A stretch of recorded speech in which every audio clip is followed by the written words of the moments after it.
Bonjour à toutes et à tous, bienvenue dans En Somme Soum Soum, En Soum Soum épisode 3, Chris Rusty, j'espère que vous allez bien. Chris qui vient de faire l'acquisition d'un château à Dinan, vous êtes tous invités pour le prochain podcast. Et qui ne se nourrit exclusivement que de saumon maintenant, parce qu'il a plus le temps. Exactement, il a plus le temps Nouvelle pour nous diète. les petites gens, voilà. Donc on va revenir sur Islam Makhachev contre Bobby Green, et puis on va parler de l'UFC 272, le main event et le choc des Raphaël. Générique. Soit. Bienvenue dans le podcast La Soirée. Hello, Big Rusty, what's up? Salut Guillaume, salut tout le monde.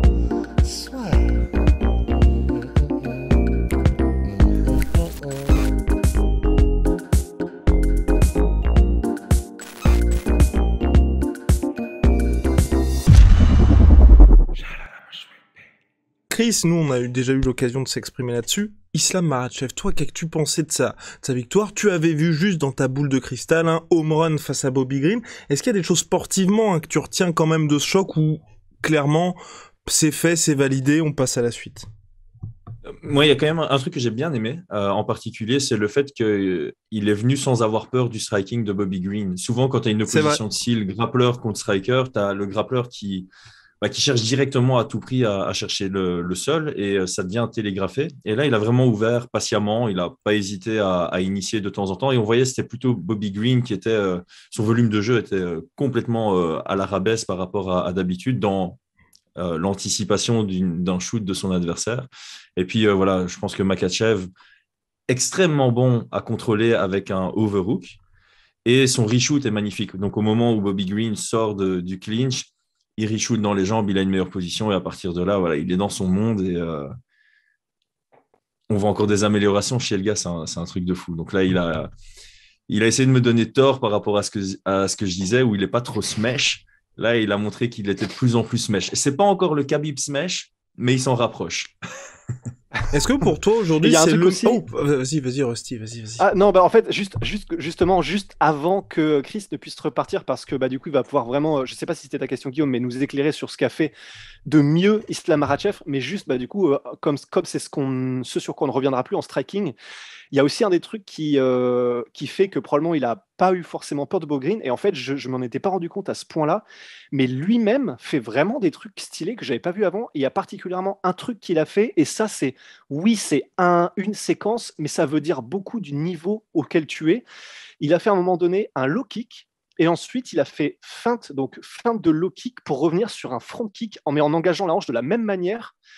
Et en vrai, que ce soit du coup, c'est diversité de coups qu'il a bien capté parce que du coup, il sait que Bobby Green est beaucoup en avant, donc c'est un truc qui est vraiment spécial pour les mecs qui sont portés vers l'avant. Et en plus de ça, c'est une utilisation des feintes dans le temps qui est vraiment stylée où tu habitues les gars à un certain coup et tu reviens ensuite, mais pas seulement en revenant ensuite avec un certain coup, mais en revenant en plus avec la feinte du premier coup qui remonte vers le deuxième. Enfin, vraiment, ça m'a surpris et impressionné. Et c'est vraiment très bon augure, effectivement, parce que, comme le soulignait Chris avant, effectivement, clairement, comparé à Khabib, debout, c'est pas du tout pareil, il est bien meilleur en tout cas. Ouais, techniquement, il est beaucoup plus propre et ça, c'est une preuve. C'est-à-dire qu'il va chercher dans un peu le folklore. C'est-à-dire que feinter un low kick pour remonter en front kick, c'est pas ce que tu apprends dans tes 2 premières années en MMA. Ouais. C'est quelque chose plutôt que tu vas mettre en place justement stratégiquement. Nous, il y a plusieurs combats avec Brian Boulan où on l'avait travaillé à l'entraînement. Il n'a pas su la placer en combat, mais effectivement, c'est quelque chose qui est assez propre. Surtout qu'il y a beaucoup de combattants qui viennent par réflexe essayer d'attraper la jambe, ce qui libère vraiment la garde au milieu. Et donc, nous, ce qu'on faisait, c'est on remontait à la tête avec le front kick.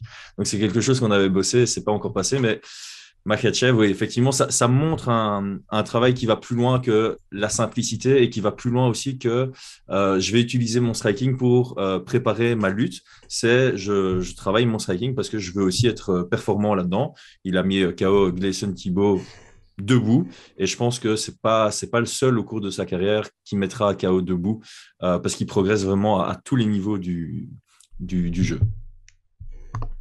Ma question, Chris, est-ce que pour toi aujourd'hui, à l'instant T, Islam Makhachev est le meilleur lightweight de la planète, ou en tout cas est-ce que tu vois quelqu'un qui peut le battre aujourd'hui? Cette division des lightweight, je dirais que le top 4, je suis méchant avec Poirier, mais je vais l'exclure de la discussion. Mais je pense que Gaethje Charles Oliveira, Makhachev et Dariush, le carré, c'est difficile d'émettre un vrai favori. Peu importe qui va se rencontrer dans ce carré, les cotes ne devraient pas dépasser plus de 100 pour parler en cote de Paris. J'ai l'impression que tous les combats sur papier sont serrés et n'importe lequel des quatre devrait être capable de battre n'importe lequel des quatre dedans. Alors, monsieur, déjà, pourquoi on enlève Dustin Poirier, là, comme ça, gratos? Simplement parce que je dirais, c'est pas parce qu'il est un peu en dessous, puisque notamment il a battu Gaethje, mais c'était l'ancienne version de Gaethje, mais simplement parce qu'on a vu ce que ça donnait contre Charles Oliveira, et du coup ça niquait en quelque sorte mon carré, puisqu'on peut déjà dire que je pense que dans une revanche, il n'y aurait pas de surprise, les cotes de Paris seraient très, très disparates. Et oui, j'ai cette impression que Dustin va rentrer dans sa pente descendante, malheureusement. Je l'adore comme combattant, mais j'ai l'impression que son style n'évolue plus vraiment et ne se peaufine pas non plus. Dans le dernier décrypte, je disais pour s'améliorer, il y a deux axes. Soit tu perfectionnes ton style, soit tu élargis ton arsenal. Et j'ai l'impression que là, Dustin, il est arrivé vraiment à un style qui est très difficile à gérer, qui est très, très bon. Mais je ne le vois ni améliorer son style, ni diversifier son jeu. Je partage ton avis et c'est pour ça qu'une montée de catégorie chez les welterweight notamment pourrait être salvatrice pour lui. On avance et on passe à l'UFC 272, vous l'attendez, ça a lieu dans la nuit de samedi à dimanche. Alors, on va commencer par le co-main event, Rafael Fiziev contre Rafael Dos Anjos. À quoi peut-on s'attendre, messieurs? Là, clairement, on a l'impression là que l'UFC, ils ont envie de se servir du Brésilien comme tremplin potentiel. Est-ce qu'il va se laisser faire? On commence par qui? Par Big Rusty ou par Chris? Je propose de couper la poire en deux. Un truc, de dire ce qui, je pense, risque de se passer, et ensuite, donc en substance, et ensuite Chris pourra dire s'il abonde ou s'il voit autre chose, et en allant beaucoup plus dans le détail comme il sait le faire. Petit disclaimer, Rust est au fin fond de la Bretagne, donc de temps en temps... ça galère là? Ça galère. Rust se pixelise. Rust ne fait qu'un avec l'internet. Donc, est-ce que le son est bon? Le son est bon, donc c'est le principal. Tant que la musique est bonne, okay. Allez, c'est parti, Rusty. Oh. Écoutez, tout simplement, je pense que Rafa versus Rafa, en gros... Alors, c'est vrai que tous les deux sont prédominamment des strikers, surtout Fiziev, qui a surtout montré du striking à l'UFC, parce que Dos Anjos commence à beaucoup plus, et en particulier dernièrement, même s'il a toujours été très complet, à vraiment utiliser beaucoup plus de travail, entre guillemets, de sap, en utilisant le clinch contre la cage, la lutte, sa lutte contre la cage, pour vraiment essayer petit à petit de grignoter, déjà de scorer les rounds et de gagner, tout simplement, mais aussi, ça permet vraiment de taper dans le cardio, et il le fait plus, en tout cas, que Fiziev, qui pour l'instant est surtout en mode énorme tracteur. Il vient pour t'éclater en kick, il vient pour t'éclater tout court. C'est généralement quand il tombe contre un autre gars qui est OK pour rester debout et striker, ça fait des guerres, mais le mot est peut-être pas l'idéal en ce moment, mais ça fait des guerres nucléaires. Et là, clairement, je pense qu'il y a moyen que ça ressemble à ça. C'est-à-dire, dans les premières minutes, vraiment une espèce de démonstration des deux en striking, parce que les deux sont connus mais parce qu'ils sont excellents dans un striking qui est extrêmement complet. Donc, on venait de parler de Makhachev, qui est capable d'avoir différents niveaux de feinte, et qui est capable de vraiment utiliser tout son arsenal. Là, les deux, il n'y en a pas un qui fait genre un peu plus juste de l'anglaise comme Bobby Green, et c'est pas forcément un mauvais point. Là, les deux, ils font tout, les genoux, les coudes, les kicks, les poings, tout, absolument tout. Ça va être magnifique, ça va être un feu d'artifice, mais, et je finirai là-dessus pour lancer Chris, je pense effectivement que peut-être que Dos Anjos n'aura pas une stratégie genre aller au fer contre le fer, mais a beaucoup plus tiré sur le cardio de Fiziev, qui a montré contre Bobby Green justement qu'il pouvait ralentir un petit peu.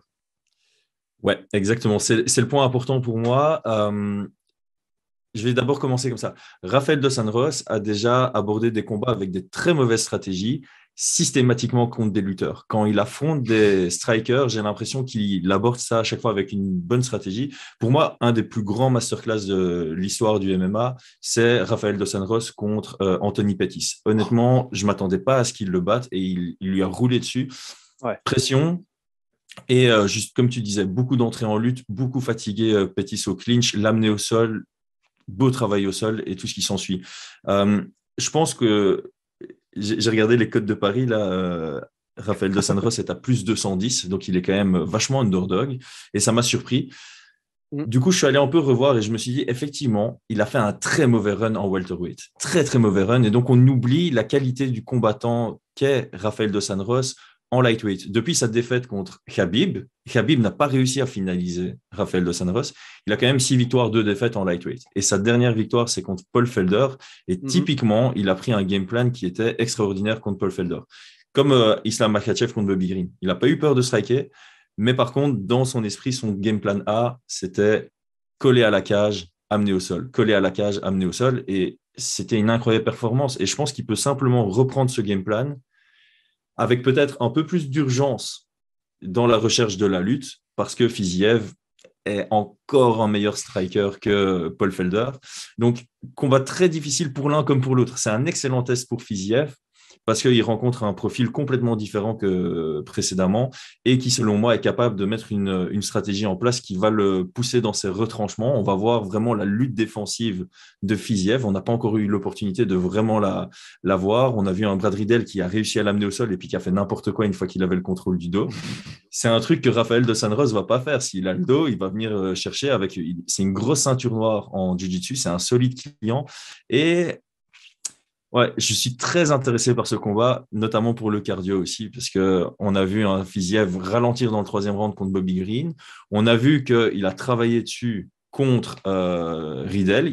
Il ralentissait pas dans le 3e round, mais c'était un combat en striking. Et les strikers en striking, leur énergie, ils savent la gérer. Face à quelqu'un qui te colle à la cage, qui te grappe, quand tu es un striker de base, ça congestionne plus vite et ça fatigue davantage. Donc, je suis très, très curieux de ce combat.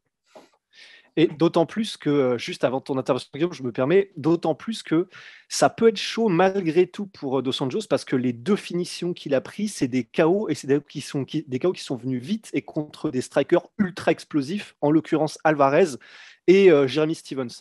Donc, ce qui correspond parfaitement au profil de Rafael Fiziev. Donc, c'est vrai que ça dépendra de est-ce que, vu que c'est quand même un 5 rounds et que ça peut faire flipper Fiziev de se dire putain, c'est un 5 rounds, il faut vraiment que je gère.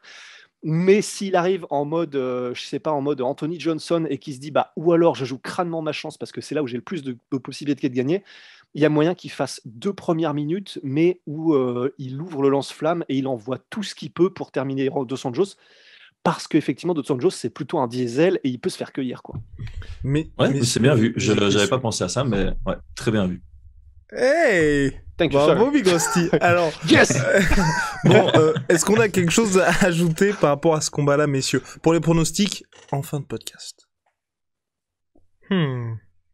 Chris regarde ses notes. Non, c'est bon. On passe. Non, j'ai pas regardé mes notes. Je réfléchis vers le bas. Beaucoup réfléchissent vers le haut. Moi, je réfléchis vers le bas. Je vais aller pour la surprise. Moi, je vais dire. non, en fin de podcast. la décision. En fin de podcast, les podcasts. Non, les pronostics, pardon. Les pronostics. Mince, je vais peut-être changer d'avis en cours de route. Alors, on passe, messieurs, au main event. Main event. C'est Bad Blood, bien évidemment, entre d'un côté... Oh, attends, oui. Excuse-moi. Qu'est-ce qui se passe? Donc, j'ai dit n'importe quoi, donc c'est pas en 5 rounds. Moi, j'étais sur... Si, c'est en 5 rounds. C'est en 5 rounds. D'accord. Oui, c'est exceptionnellement en 5 rounds. Le main event, il y a 2 semaines, et comme ça a été décalé, ils gardent le 5 rounds sur le co-main event. Oh là là, d'accord. Oh, stylé, ça. Ben oui. Hey. Eh oui, co-main event de gala. Il m'a grillé. Alors donc, on a en main event Jorge Masvidal contre... Colby Covington, messieurs, donc entre 2 welterweight qui se connaissent par cœur, selon toute vraisemblance, là on est dans... Chris, qui connaît les cotes comme personne, on a un Colby Covington qui est favori. Comment est-ce que Jorge Masvidal peut inverser la tendance, aller dans une spirale un petit peu négative, avec 2 défaites consécutives face à Kamaru Usman, donc bon, tout le monde perd contre Kamaru Usman, donc rien de grave ici, même s'il s'est pris un KO de l'espace, KO de l'année 2021 lors de sa dernière sortie en avril dernier. Quelles sont les routes possibles vers une victoire pour Jorge Masvidal? Et on le rappelle, ils se connaissent très très bien. Alors, moi, je vais commencer par l'aspect non-combat, ce qui est rare. J'aime pas trop parler de ça, mais comme tu le dis très bien, ils se connaissent super bien, ils se connaissent par cœur.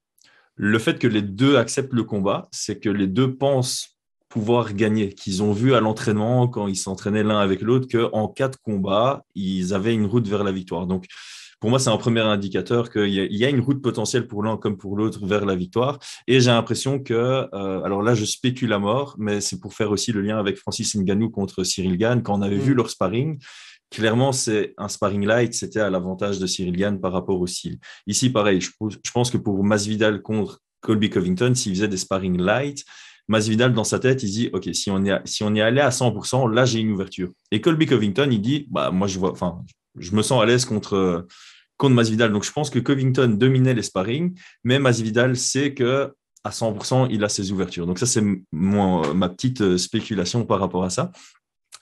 Pour la route vers la victoire, je pense honnêtement que le grappling de Jorge Masvidal est sous-estimé mondialement. Pour moi, il a un très très bon grappling. On l'a vu, il a survécu avec Demian Maia 2 fois 4 minutes dans son dos. C'est pas tout le monde qui sait faire ça. Alors effectivement, Demian Maia a su avoir son dos, mais Demian Maia a su avoir le dos de littéralement tout le monde, même Gunnar Nelson. Donc, et Gunnar Nelson est le deuxième à avoir survécu aussi longtemps avec Demian Maia en backpack, en sac à dos. Donc ça, c'est mon premier point. Et je dirais que mon deuxième point, c'est que c'est un travail de distance qui va beaucoup se jouer. Colby Covington, si on le traduit en fitness, c'est un entraînement de fond. Jorge Masvidal, c'est j'ai pas envie de faire d'anglicisme, c'est un HIIT, High Intensity Interval Training, donc ça se traduit par entraînement à haute intensité, mais de manière avec intervalle. Donc on travaille fort, on attend, on travaille fort, on attend, donc il travaille en burst. Et Colby Covington a toujours besoin d'être à distance de pied-point pour imposer son jeu, puisqu'il va venir faire je ne vais pas appeler ça des touchettes, mais il allonge son bras, il ne cherche pas le KO, un peu comme les Nate Diaz, ce qui lui permet d'avoir un bon cardio et ce qui lui permet de toujours être à une distance intéressante pour shoot dans les jambes sans que son adversaire ait trop d'espace pour désengager. Masvidal, il joue avec la distance, il fait ses entrées-sorties, et puis à un moment, il va burst. Donc, il y a vraiment ce point-là qui va être compliqué, je pense, à gérer pour Colby Covington, c'est-à-dire de trouver sa distance idéale en permanence, parce qu'il aime bien maintenir ses distances. On l'a vu contre Usman, on l'a vu contre Lawler, il impose une distance et tout le combat, ça reste à la même distance. Face à quelqu'un qui fait des in and out, c'est compliqué de faire ça. Donc, j'ai l'impression qu'il risque de mettre du temps à trouver ses marques, et Masvidal qui commence fort, comme Fiziev contre Rafael Dos Anjos, ça pourrait être une porte ouverte. Mais objectivement, objectivement, est-ce vraiment possible tout ça? Ou t'es là en train de te dire, comme quand on parlait de Bobby Green contre Islam Makhachev, c'est un combat dont tout est possible. Toi, c'est quelque chose auquel tu crois ou tu te dis, bon, c'est quand même un peu tendu? Je trouve ça tendu. Je vais suivre les codes. Pour moi, les codes de Paris sont assez logiques. Ici, on a Jorge Masvidal à plus 265 et Covington à moins 325.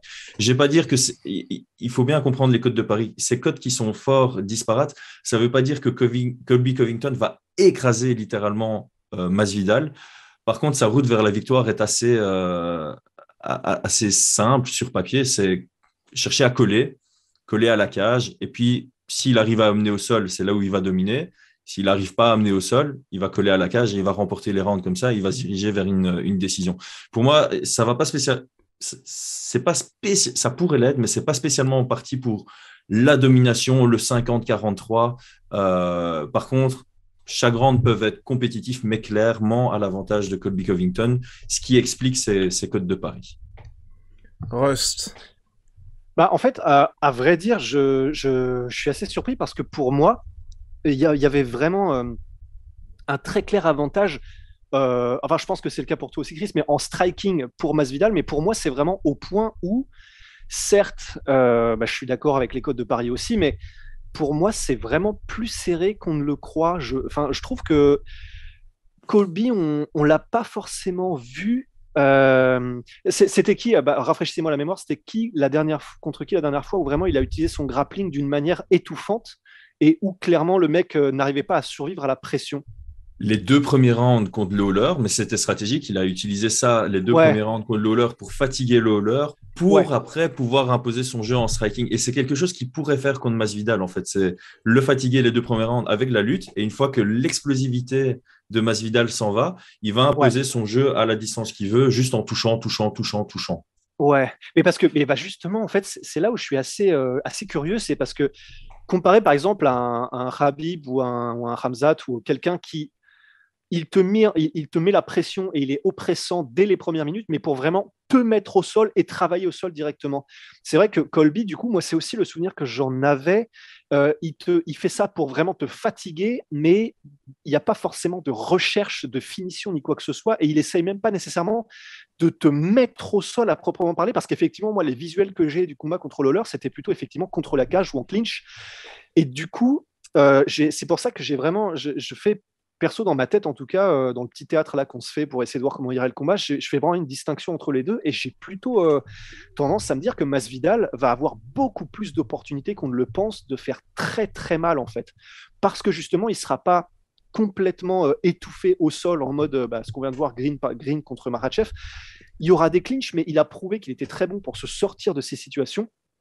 Et c'est pour ça que perso, et vu là, il est très rapide, Masvidal, et vu le comment dire, il lui faudra pas forcément 2 rounds pour se créer ou trouver une ouverture qui fait qu'il va pouvoir mettre le coup de finition quoi. Et perso, j'ai vraiment pas de mal à voir un Masvidal qui arrive au bout d'un round, alors certes, il aura pris dans le cardio et il les tiendra peut-être pas 5 comme ça, à vraiment faire beaucoup de clinch, etc. Mais je le vois vraiment bien, au bout d'un round, d'avoir capté un petit peu, le rythme, et deux, les ouvertures que laisse Colby Covington, d'autant plus qu'on a vu qu'il était beaucoup moins technique qu'avant en striking, depuis qu'il est dans son nouveau corner. Et ben, MMA je vois Masters. vraiment... MMA Masters, voilà. Il est devenu beaucoup plus rudimentaire. Alors, il a de nouvelles séquences de coups, mais c'est beaucoup plus rudimentaire en général. Moi, je vois bien un Masvidal capable de créer la surprise et de mettre KO Covington. Hein. Surtout que quand on parle de clinch, il est sacrément vicieux au clinch. Oh là Masvidal, là. ses coups de coude, ils sont. On pourrait écrire un livre sur ses coups de coude au clinch. Ils sont superbes, vraiment. Et donc c'est vrai que il a mis des KO en étant dos à la cage, pris au clinch contre Ferreira sur un coup de coude. Et ça a initié aussi une belle séquence pour lui contre Ned Diaz. Donc, vraiment, c'est vrai qu'il y a pas mal d'arguments qui vont dans le sens de Masvidal. On pourrait même continuer en disant que Masvidal est un droitier qui a vraiment la même habitude qu'un gaucher sur la garde ouverte. C'est-à-dire qu'il a un style qui fonctionne très, très bien en garde ouverte. Contre Ned Diaz, très belle performance. Contre Darren Till, très belle performance. Contre Demian Maia, très belle performance. Contre Benson Henderson, très belle performance. Tout des gauchers. Et quand on regarde Masvidal combattre contre un gaucher, il utilise sa jambe arrière de manière assez incroyable, comme si à l'entraînement, c'était le droitier qui allait faire que des sparring contre des gauchers parce qu'il veut s'habituer à ça. Et c'est très intelligent parce qu'effectivement, en welterweight, il y a beaucoup de southpaw. Ouais, c'est vrai, ouais, j'avais pas pensé du tout, ouais, j'avoue. C'est vrai parce que les utilisations qu'il a du middle particulièrement, on se souvient que Ned Diaz avait salement accusé le coup pendant le combat. Ouais. Hey. Alors, finalement, il y a des motifs d'espoir pour Jorge Masvidal. Est-ce qu'on a quelque chose à ajouter pour Gamebred, messieurs? Gamebred. Son surnom lui va bien. Ouais. mais ça, c'est intéressant par rapport à lui. C'est vrai que c'est un combattant inné. Il a vraiment ça en lui. Il a ce côté vicieux, c'est le mot que j'ai utilisé tout à l'heure et je trouve que ça lui convient bien. Mais il a aussi ce côté réfléchi, je trouve. Dans son jeu, on le voit lire un peu ses adversaires. On le voit. J'ai fait un tweet par rapport à ça. Chaque fois qu'il sonne son adversaire à la tête, juste après, il va chercher le corps. C'est ultra logique, mais ils sont tellement peu à le faire. Il faut garder le sang-froid pour penser à ça. Et il varie bien ses coups. Il travaille sur les 3 niveaux. Et son KO sur Till, c'est de la lecture du jeu. Il voit le système défensif de Till et il capitalise dessus. Donc, au-delà de son côté vicieux, il y a ce côté intellectuel que moi j'apprécie beaucoup. Donc là, on est en train de bien vendre Masvidal. Je suis presque en train de vouloir changer mon prono qui va venir en fin de podcast. mais est-ce qu'on ne le voit pas trop beau paradoxalement aussi, Masvidal? Parce que moi, ce qui m'inquiète un peu, j'ai l'impression qu'aujourd'hui, même s'il a fait énormément de choses avant 2019, qu'il y en a beaucoup, moi y compris, hein, j'ai tendance à toujours me ressasser ces 3 combats de 2019 où il a véritablement changé de dimension, qui font qu'aujourd'hui, on se dit tous, en un seul coup, tout peut basculer. Il avait prédit ça, il avait prévu ça contre Ben Askren, contre Ned Diaz, il s'est passé ce qui s'est passé, contre Darren Till, il a gâché la fête à long, même si c'est vrai que pour le coup, c'était masterclass de Jorge Masvidal contre Darren Till après ce knockdown, mais est-ce que pour vous, il y a peut-être aussi ce petit biais qu'on a du côté de Masvidal? Perso, je sais pas pour toi, Chris, mais je pense pas parce que, disons, ça aurait pu être le cas si on avait eu que ces 3 performances-là, c'est-à-dire contre Nate Diaz, contre Askren et contre Darren Till, mais en fait, toute sa carrière parle pour lui dans le sens où, clairement, il y a eu un avant, c'est-à-dire dans sa carrière où tout le monde était d'accord pour dire qu'il était extrêmement technique, extrêmement talentueux, qu'il a toujours eu ce côté très complet, belle lecture du jeu, très rapide, etc. Mais avant, effectivement, il lui manquait juste, et c'est ce qui lui a valu des défaites par split décision à l'appel, il lui manquait juste ce côté, il passe encore la 3e pour vraiment terminer ses gars. Donc en fait, le côté technique, justement, il a tellement fait de rounds, c'est tellement un vétéran de l'UFC, il est tellement complet qu'il a pu se roder contre différents styles, il a pu prouver qu'il était efficace contre différents styles. Donc en fait, on a tout ce background qui montre qu'il est complètement légitime, quoi. En tant que combattant à ce niveau-là, il est complètement légitime. Et c'est juste que du coup, il a passé ce cran en termes de volonté de terminer, qui fait que c'est ce qui l'a fait basculer aussi dans une autre sphère médiatique. Mais c'est pour ça que personnellement, je ne pense pas qu'on puisse le voir trop beau parce que on sait tout ce qu'il apporte de par qui il a affronté, comment il les a combattus et ce qu'il a montré, quoi. Donc de ce côté-là, je ne me fais pas trop de soucis. Il y a un truc à souligner aussi, c'est que, tu l'as très bien dit, Jorge Masvidal, il fait partie de ces gars talentueux qui ont ça en eux et qui arrivent et ils sont faits pour les sports de combat. Il l'a dit sur le Joe Rogan Experience quand il était passé il y a très très longtemps, qu'il reposait beaucoup sur son talent et que juste avant le combat contre Darren Till, il s'est dit, c'est quoi, je vais prendre ma carrière au sérieux. Et c'est à ce moment-là qu'il a vraiment fait sa hausse de niveau et qu'on a vu une réelle progression chez lui, je trouve.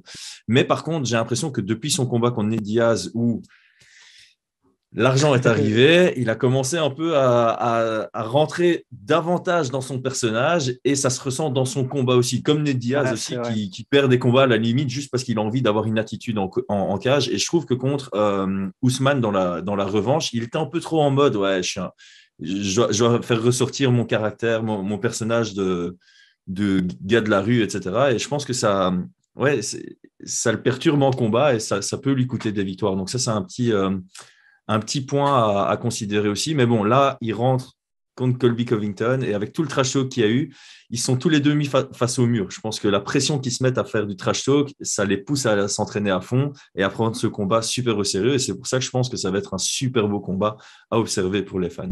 Et pour le coup, messieurs, Colby Covington, j'ai envie de me dire, moi, il n'a qu'à faire du Colby Covington classique pour s'imposer face à Jorge Masvidal. Mais c'est pas un petit mais, c'est ce qu'il a dit. Il a changé de gym depuis quelques mois maintenant, chez MMA Masters, avec des mecs qui mettent 99 sur 100 en Muay Thai. C'est quoi 80 au niveau des spécificités, le coaching staff. Mais ils se mettent des stats, Ils se mettent des stats. Mais Rust, par rapport à son nouveau coaching staff, j'ai pas l'impression que on va dire, il se soit entouré de la meilleure équipe pour faire du Colby Covington. En fait, c'est vrai que c'est délicat parce que ce soit dans la manière dont il a Chris est définitivement parti dans le côté obscur de la force. Damn, un homme nouveau. Non, je trouvais qu'on voyait que ma tête à cause du pull noir dans une chambre noire parce que le soleil s'est couché chez nous en Belgique. Mais je me suis permis de faire une petite pause pour allumer. Il y avait un petit côté Jigsaw, c'était pas mal aussi, hein. Un petit côté inquiétant. Mais en tout cas, oui, ce que je voulais dire, c'est pour Covington, en gros, ce qui est délicat, c'est que c'est vrai qu'on connaissait un certain Covington avant qu'il aille à MMA Masters. Et là, dans le dernier combat qu'on a vu contre Ousmane, heureusement qu'il a entre guillemets du cœur et une condition physique irréprochable qui a fait qu'il a réussi à remonter la pente. Mais sinon, il était vraiment largué. Enfin, même en striking, c'est-à-dire qu'avant, il avait vraiment ce côté, tu sais, diesel, comme on l'a dit, mais il est capable de faire des enchaînements à 4, 5, 6 coups en variant les niveaux, en avançant avec des kicks, des front kicks, des directs, des crochets, etc., qui fait qu'il te noie. Mais d'une manière qui était, alors certes, il n'y a pas différents niveaux de feinte, il n'y a pas la lecture du jeu comme Masvidal, etc., parce que c'est pas les mêmes, ils n'ont pas les mêmes facilités, mais ça marchait. Parce que tu n'as pas forcément besoin d'avoir un coup d'œil extraordinaire, un in and out à la McGregor. Si tu appliques une certaine pression, que tu varies les zones de frappe et que tu frappes suffisamment dur et que tu dures dans le temps, même sans être un sniper, ça va marcher.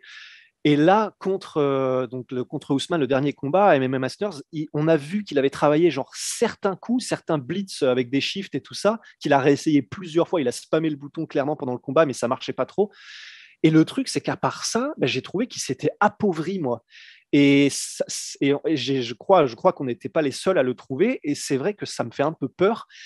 Et le deuxième truc qui me fait dire que, sans vouloir tirer à boulet rouge sur les coachs de MMA Masters, mais Colby Covington avait fait toute une espèce de, entre guillemets, propagande avant le combat en disant mais c'est parce que les coachs de ATT, ils prenaient pas soin de moi, machin. Maintenant, j'ai vraiment trouvé chaussure à mon pied. Et ils me diront autre chose que respire, respire. Et enfin, ironiquement, c'est la seule chose à peu près, grosso modo, que lui ont dit ses coachs entre les rounds. Et ça me fait un petit peu peur, en fait. Parce qu'il y a vraiment, je sais pas ce que tu en penses, Chris, tu vois, en tant que coach, justement, mais quand tu entends des coachs genre à la Trevor Whitman ou enfin des gars comme ça, c'est des machines de guerre, ils posent des trucs carrés entre les rounds, j'ai l'impression qu'il y a du moins bien quand même. C'est ultra. Enfin, moi, j'ai toujours dit, je n'aime pas mettre en avant la place du coach parce que quand je l'étais, je trouvais que ça me donnait une fausse crédibilité. Genre, la victoire de l'athlète, c'est aussi grâce à moi et ça, je déteste. Pour moi, quand il y a un athlète dans la cage, la victoire lui revient à lui. Mais voilà, effectivement, le rôle du coach dans un combat est très important parce que le combattant, avec toute l'adrénaline, il est dans son fight, il y a certaines choses qu'il ne voit pas. Et pour moi, le coach, à l'entre-round, il doit venir lui rappeler, lui montrer et lui donner des observations de OK, il y a ça qui se passe, il y a cette ouverture que tu peux prendre, tu dois faire gaffe à ça parce qu'il va le refaire et c'est ouvert. Ce genre d'informations. Et c'est vrai qu'aux entre-rounds, entre Ousmane et Covington pour la revanche, il n'y a pas eu de. Ça reste une information importante, je trouve. Respire, reprends ton cardio parce que ça peut se jouer au cardio, ce genre de combat. Mais il faut un peu plus. Il faut cet aspect stratégique. Enfin, je le dis tout le temps. Moi, je laisse mon combattant chaque fois respirer 3 fois avant de donner mes instructions pour qu'il sorte de son round et qu'il puisse être concentré sur ce que je dis. Et ça lui permet aussi de reprendre un peu son souffle et de remonter sa jauge d'énergie. Mais après, il y a les informations stratégiques qui doivent absolument venir. Et là, il y a un gros manquement du côté de MMA Masters. Donc, avoir maintenant, le contre-argument, c'est on est en train de parler d'un Covington qui a fait son ascension et puis qui a combattu contre Ousmane. Et effectivement, contre Ousmane, comme on l'a dit tout à l'heure, tout le monde perd et c'est difficile de juger si son évolution, sa progression quand il rencontre Ousmane, surtout que, et là je vais paraphraser, ça se dit en français? J'ai trop peur maintenant. Ouais. Je vais paraphraser John Danaher qui dit tout le temps, donne-moi un combattant qui gère le rythme du combat ou l'intensité du combat, donne-moi un combattant qui en plus de ça gère la direction du combat et en fait tu auras un combattant qui gagne 95% des combats. Je l'ai dit en français, j'ai pas dit 95. Et en fait, Covington, c'est quelqu'un, on prend son combat contre Lawler, parce que pour moi, c'est son combat de référence, mais même contre Tyron Woodley, il gérait l'intensité et il gérait la direction. Donc, c'est lui qui disait, OK, maintenant, il y a des échanges, maintenant, il y a du repos, maintenant, il y a des échanges. Et en plus de ça, il disait, maintenant, c'est debout, maintenant, c'est au sol, maintenant, c'est debout, maintenant, c'est au clinch. Il gérait les deux. Contre Ousmane, il n'y arrivait pas. Ousmane prenait la main mise sur la direction. On ne va pas au sol, on ne va pas au sol. Je recule, je respire, tu me suis, j'accélère. Et donc, il y avait vraiment cette lutte sur la direction, le rythme du combat. Et donc, on a eu un Covington qui était dans sa zone d'effort. Et ça justifie aussi, pour moi, sa défaite. Et ses coachs, ils étaient là, oh, qu'est-ce qu'on fait quand Covington, il ne sait pas gérer l'intensité? Parce que même contre Lawler, à un moment, Lawler, à partir du 3e round, il essaye de mettre la pression. Et on voyait un Covington à l'aise sur l'extérieur, chose qu'on a très rarement vue. C'est quelqu'un qui met la pression et il était capable de combattre de l'extérieur à toucher avec son jab. C'était splendide. Donc, c'est ça la difficulté chez les welterweights. Ils ne s'affrontent pas dans le top 5. Donc, on ne sait pas faire de vraie analyse sur ce que ça donne contre du vrai calibre, sauf contre Ousmane. Mais tout le monde a perdu contre Ousmane, donc il n'y a pas de grosses leçons à tirer. Voilà, il dit les termes, ce monsieur, parce que c'est vrai que pour Colby Covington, on est aussi dans une situation un petit peu particulière, parce que ses derniers combats, c'est contre Robbie Lawler, qui est peut-être en pré-retraite, malgré tout l'amour que l'on porte à Robbie Lawler. Enfin, ses dernières victoires, c'est Robbie Lawler et Tyron Woodley. Quelqu'un qui n'est plus à l'UFC, et quelqu'un qui... Bon, voilà, c'est un petit peu plus compliqué, enfin, qui reste sur une victoire, belle victoire après un beau combat face à Nick Diaz. Donc voilà, messieurs, est-ce qu'on peut passer au pronostic? Ou on avait quelque chose à ajouter? Allez, bah c'est parti. On va commencer par le choc des Raphaël. Parole à la défense, parole à Big Rusty. Eh ben, je vais mettre Fiziev, mais j'avoue que là, je suis vraiment en 55-45. Hein. Je vais mettre Fiziev juste dans le sens petit passage de flambeau, Mais ouais, je vais mettre Fiziev par un espèce d'enchaînement où il arrive à placer un énorme crochet ou un truc comme ça à la fin d'un enchaînement de peut-être 2, 3, 4 coups. Enfin, allez, je vais même être très précis, on sait jamais, tu vois. Enchaînement de 3 coups, un petit low kick, ensuite crochet, et le deuxième crochet touche. Allez. Et je pense que du coup, KO pour Fiziev. Chris, wow. Je vais juste rebondir là-dessus, parce qu'il y a un truc que j'avais analysé, que j'ai pas dit dans le podcast, c'est que Fiziev, il aime beaucoup contrer en mettant son poids sur sa jambe arrière et pour envoyer son double crochet, ce qui expose ses hanches. Et donc, Raphaël dos Anjos contre Paul Felder, il a beaucoup engagé sur la lutte sans feinter le striking. Ici, contre Fiziev, je trouve que c'est dans son intérêt de feinter de l'anglaise pour créer cette réaction chez Fiziev et exposer ses hanches pour pouvoir partir sur un high crotch, par exemple, parce qu'il en a des très bons. Et effectivement, quand le poids est sur la jambe arrière, on va facilement le chercher. Donc, voilà, juste un petit point technique avant mon pronostic. Et j'ai pas changé d'avis. Donc, moi, je vais rester sur une surprise de Raphaël dos Anjos parce qu'il viendra avec une stratégie adaptée et qui va savoir fatiguer Fiziev et monter crescendo lui-même dans le combat et l'emporter à la décision. Peut-être en perdant le premier round, mais en survivant, parce que défensivement, il est là, il sait encaisser les frappes. Et donc, j'ai allé très précisément dans mon pronostic, 49-46 pour Raphaël dos Anjos. Eh bien, pour ma part, victoire de RDA par soumission au 4e round. On va trembler, mais le vieux briscard est toujours là. Et là, je pense que la marche sera trop haute pour Fiziev. En tout cas, réponse dans la nuit de samedi à dimanche. Place au main event, et là c'est parti, Chris. Under pressure. Eh ben, je suis rentré dans le podcast, honnêtement, sans savoir ce que j'allais pronostiquer, parce que comme je disais, je comprends les codes de Paris en me disant qu'il y a vraiment ce chemin vers la victoire qui est un peu tracé pour Covington. En fait, c'est appliquer le game plan de Ousmane dans son premier combat contre Jorge Masvidal. Et je me suis auto-persuadé pendant le podcast, qu'il y avait vraiment des ouvertures pour Masvidal. Mais on doit toujours rester sur sa première opinion, même s'il n'y a que les cons qui ne changent pas d'avis. Donc, je vais rester sur un Colby Covington par décision. Perso, du coup, je vais partir sur Masvidal pour un petit KO au deuxième. Let's go. Eh bien, moi, je partage l'avis de Chris. Je vois une victoire par décision unanime de Colby Covington. Moi, il m'a beaucoup déçu Jorge Masvidal lors de la revanche contre Kamaru Usman. Je trouvais qu'il forçait un petit peu trop. Là, j'ai peur d'avoir un bis repetita face à Colby Covington. Et de toute façon, je pensais avant ce podcast que Colby Covington allait s'imposer. Je pense toujours la même chose. Mais bon, on espère une victoire de Gamebred. Ce serait beau, ce serait beau. On a terminé, messieurs, pour l'UFC 272 qui a lieu dans la nuit de samedi à dimanche. Est-ce que vous pensez déjà que ça va un petit peu, on va dire, claquer un petit record de pay-per-view ou pas ? Oh ! Non, moi, je pense que l'UFC fait la même erreur en termes de promotion de ce combat qu'ils ont fait avec Ngannou contre Gane. C'est-à-dire que c'est un super beau combat techniquement, stratégiquement, il y a des compétences de dingue, il y a moyen d'avoir un vrai attrait sur papier en parlant combat. Et eux, ils vont faire une promotion sur c'était les meilleurs amis avant et maintenant ils s'aiment plus, etc. Donc ils font une promotion axée. Désolé pour ceux qui aiment bien ça, c'est pas une insulte. En fait, si, c'est une insulte cachée. Mais ils font une promotion pour les mecs qui ont entre 16 et 22 ans, je pense. Et ils font une promotion qui est axée sur tout ce qui se passe en dehors de la cage, alors qu'ils ont vraiment de la qualité technique sur ce combat.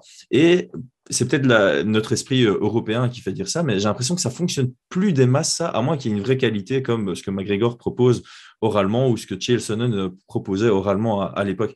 Ici, on n'a pas vraiment... Moi, ça ne m'excite pas, leur bataille par interview et tout ça. Après, c'est un avis personnel. Et je trouve que ils ont fait la même erreur pour Gane contre Ngannou qu'ils auraient pu promouvoir pour les aspects stratégiques. Et ils ont des anciens training partners. Maintenant, c'est pas qu'ils s'aiment pas, mais c'est le coach qui n'aime pas. Enfin, je trouvais ça ridicule. C'est peut-être fort. Enfin, peut-être que ça fonctionne aux États-Unis, mais les chiffres pay-per-view de Ngannou contre Gane, ça a prouvé que c'était pas un bon axe de communication. Après, on peut dire le pay-per-view a augmenté, donc à cause de ça, gna. Mais donc, je pense pas que ça va péter les scores. Je pense pas. C'est vrai, mais d'autant plus que je sais pas ce que tu en penses, Guillaume, mais c'est vrai que moi aussi, je trouve que il y a aussi le côté, non seulement ils ont accès ça que sur anciens amis devenus ennemis, mais en plus, je trouve leurs échanges forcés, ce qui, moi, du coup, ça me désintéresse en fait, parce que c'est du théâtre, quoi. Et c'est vrai que je pense pas effectivement que les fans hardcore soient la cible. Alors, c'est peut-être pas eux qui achètent les pay-per-view, même sûrement pas. Mais c'est vrai que du coup, je ne sais même pas si ça touche les gens qui sont un peu plus à l'extérieur, qui sont pas forcément les hardcore, parce que étant donné que c'est vraiment forcé et que du coup, à côté de ça, il y a effectivement, je suis d'accord, il n'y a pas forcément d'axe de communication où les mecs ont promu, enfin où les mecs, pardon, où l'UFC ont promu Masvidal comme vraiment une espèce de cyborg du striking, capable de trouver n'importe quelle ouverture, en plus des KO en 5 secondes. Bon, ça, ils vont le remettre en boucle, mais je suis d'accord qu'au niveau de la com, perso, il n'y a nulle part pour l'instant où j'y ai trouvé mon compte. Et donc, oui, on est les hardcore, mais n'empêche que je ne sais pas. Donc, si instinctivement on ne trouve pas quoi que ce soit auquel se raccrocher, je ne sais pas si les gens de l'extérieur trouveront non plus. Je suis assez d'accord. Je partage Mais on peut se votre tromper, hein. avis, messieurs. Parce que vous savez que moi, j'ai rien contre à chaque fois. Moi, j'aime bien quand il y a des petites histoires en dehors des combats. Mais c'est vrai que là, j'ai vu la première interview qu'ils ont accordée, interview croisée Colby Covington, Roy Masvidal avec Stephen A. Smith, la superstar d'ESPN. Et c'est vrai, quand j'ai vu le niveau des insultes, à savoir combien t'as vendu lors de ton dernier pay-per-view, combien t'as vendu, je trouve que c'est quand même très, très, très, très, très, très léger. Et c'est pas quelque chose auquel les gens, à mon avis, peuvent non plus se raccrocher pour se dire, je vais choisir un camp ou un autre. On va pas aller plutôt vers un combattant qu'un autre pour se dire lui il a vendu plus de pay-per-view que l'autre gars. Donc si c'est les seuls arguments qu'ils ont, je trouve que c'est très léger. Pareil, Colby Covington qui répondait, je sais plus ce que c'était exactement, mais c'était très très bizarre aussi sur, je crois, l'orientation sexuelle de Roy Masvidal, mais pareil, on sentait vraiment que le gars essayait de se raccrocher à ce qu'il pouvait tout simplement. Ouais. Donc bon, quand on part sur un début de Fight Week comme ça, on sait que la semaine va être très très sympathique. Bon. Et puis aussi, le dernier truc, c'est les enjeux. Parce que finalement, tu vois, c'est la sainte trinité des combats. C'est vrai qu'il n'y a pas beaucoup le scénario, le scénario, les combats et les enjeux. Et en fait, les enjeux, même ça, d'accord, ils sortent d'un combat contre Masvidal. Mais... C'est pas la sainte trinité des combats. La sainte trinité du banger. Ah oui, du banger, pardon. Putain, voilà. Faut qu'on labellise ce truc. Mais oui, non, c'est ça. Et le truc, c'est que là, vraiment, les enjeux, je pense que le gagnant, les gens seront pas non plus en mode putain, ça y est, il reprend sa place de numéro 1 contender, c'est incroyable, ça y est, quand est-ce qu'on le revoit contre Kamaru? Du coup... Sauf si Masvidal gagne. Vraiment, personnellement, moi, je pense que si Colby Covington gagne, ce sera juste la confirmation, à mon sens, que là, il se passe quelque chose avec Rory Masvidal et que Colby Covington est à son niveau.